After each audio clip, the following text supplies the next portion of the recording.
Hi everybody, welcome back to Sai's Beauty Studio. Today in this video, we will be talking about brushes.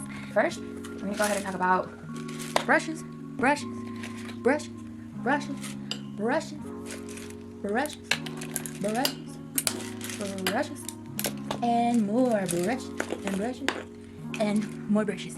Okay, that's what we're gonna talk about. Brushes, okay? Give me a second. Let me unpack these and we'll get into the video. Alright guys, we're back into it.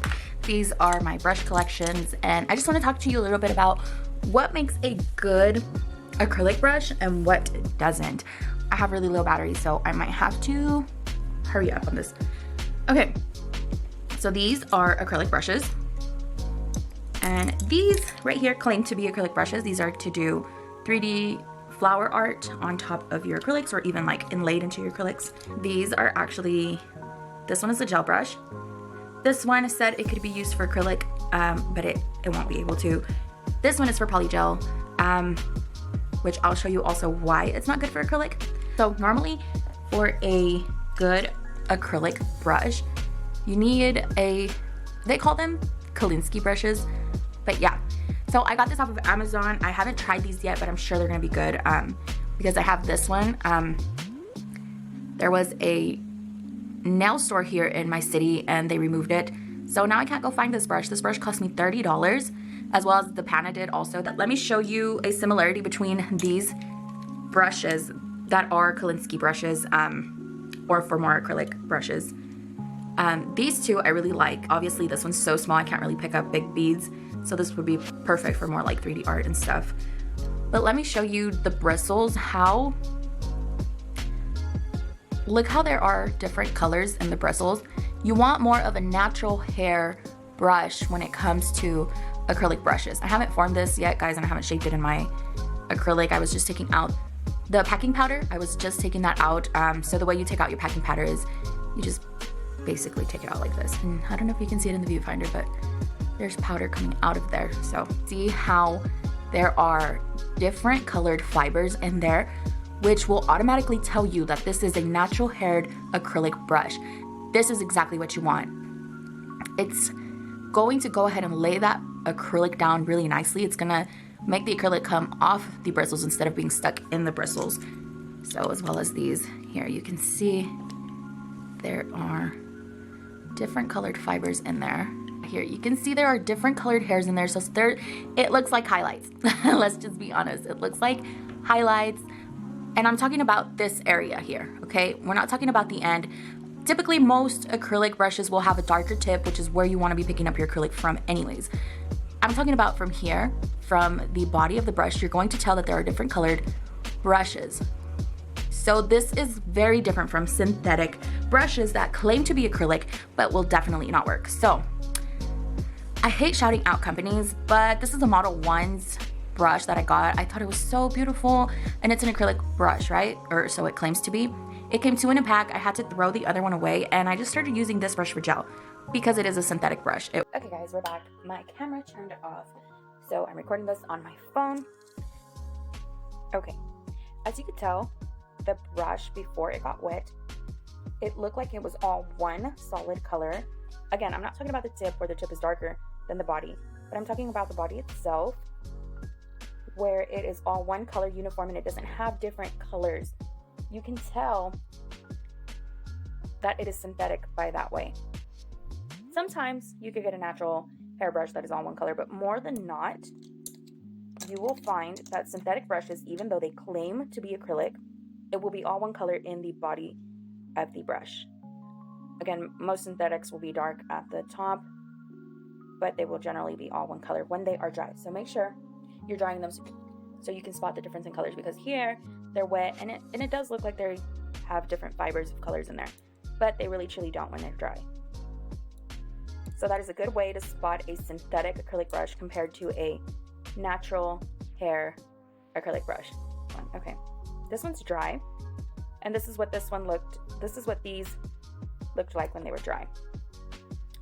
So you can really tell that the tip is darker, but throughout this whole thing, the whole body, it is one color. So I'm trying to go ahead and see if it'll zoom in to the brushes here. Can you tell the difference between the synthetic and natural haired brush?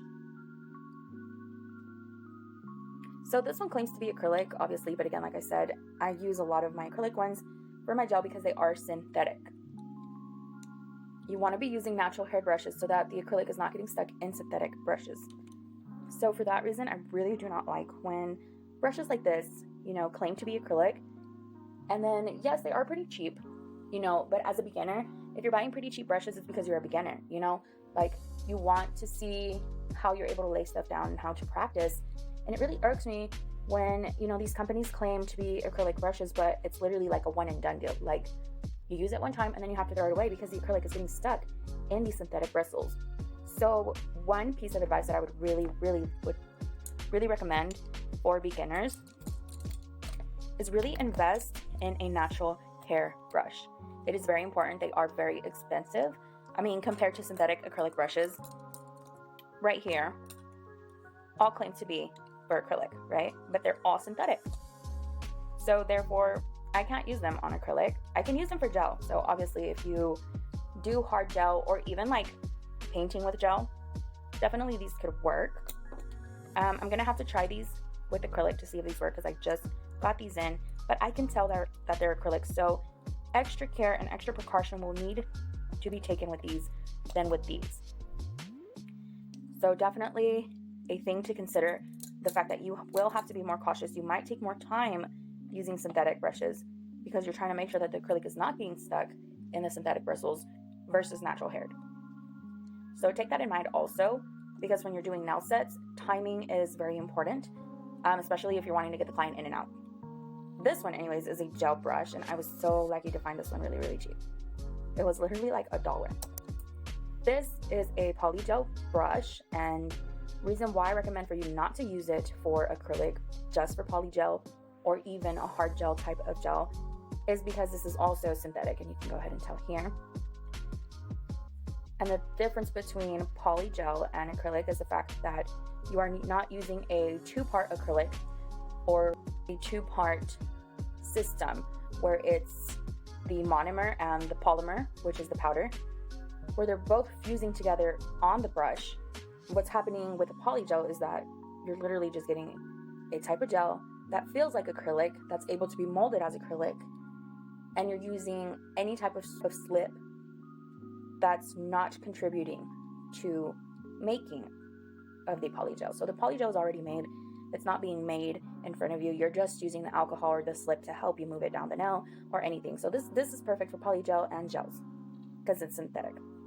Now, let me show you this cheapy brush. I got this for $2 at a nail store. I did get it in El Paso. So here's a trick also. You want to be careful with brushes that do look like natural hair, because this, you can tell that there's so many bristles in there that are different colored. But this has been the worst brush that I could have used. Like, everything gets stuck in here. And a difference that I could really say between these two brushes is that the hairs on this one are really soft and silky, whereas in this one, these are so rough. Like, just the difference. It's like you can feel the tip of every single brush that is in every single fiber that is in here versus this one. It feels so smooth and it's different. I don't know if you can tell here. So this is definitely made out of a type of natural hair. So it's a natural hairbrush, but it's not the right natural hair. Again, you need a either sable brush or a Kolinski brush. So yeah, I just wanted to share this video with you and showing y'all the differences between brushes and the fact that even though some of these may be called acrylic brushes, they are not going to work because they will keep getting acrylic stuck into your brush because it's not designed to really work with acrylic. So even though it says it's, you know, acrylic for acrylic, like this Model 1's one, even though it's beautiful and it's cheap, it's not going to work. I had to throw the other pair away because everything got stuck in this brush. So definitely invest yourself in some really good brushes. You will not regret it. So yeah, thank you guys for watching this video. I thank you so much for your support. Please comment down below on some videos that you might want to see, some information that you might be wanting to know. Thank you guys for watching. Go ahead and comment down below. Subscribe to my channel. And hit the bell notification icon for more notifications when I post. Thank you so much. Bye, guys.